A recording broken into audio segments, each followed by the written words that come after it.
এখন আসবে সুতপা দে, প্রস্তুত থাকবে অন্বেষা পোদ্দার।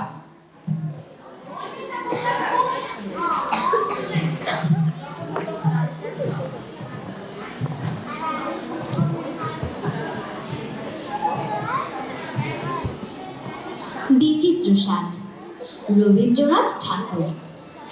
আমি যখন পাঠশালাতে যাই, আমাদের এই বাড়ির গলি দিয়ে 10টা বেলায় রোজ দেখতে পাই ফেরিওয়ালা যাচ্ছে ফেরি নিয়ে।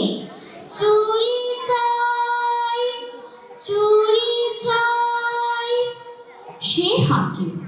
চিনের পুতুল ঝুড়িতে দাঁড়িয়ে থাকে।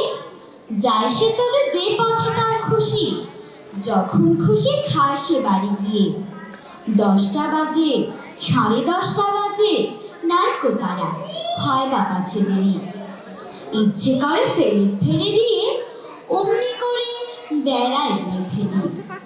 আমি যখন হাতে মেখে কালি ঘরে ফিরি 4:30 বাজে। কোদাল নিয়ে মাটি কোপায় মালি বাবুদের ওই ফুল বাগানের মাঝে। কেউ তো তারে মানা নাহি করে, কোদাল পাছে পরে পায়ের পরে। গায়ে মাথায় লাগছে কত ধুলো, কেউ তো এসে বকে না তার কাজে। মা তারে তো পরায় না সার জামা, ধুয়ে দিতে চায় না ধুলো বাড়ি। ইচ্ছে করে আমি হতেন যদি বাবুদের ওই ফুল বাগানের মালিক। একটু বেশি রাত না হতে হতে মা আমাদের ঘুম পাড়াতে চায়। জানলা দিয়ে দেখি যে পথে পাখি পড়ে পাহাড়ওয়ালা যায়।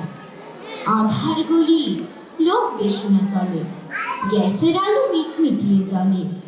লণ্ঠনটি ঝুলিয়ে নিয়ে হাতে দাঁড়িয়ে থাকে বাড়ির দরজায়। রাত হয়ে যায় 10টা, 11টা, কেউ তো কিছু বলে না তারে লাগি। ইচ্ছে করে পাহাড়ওয়ালা হয়ে গলির ধারে আপন মনে জানি। ধন্যবাদ।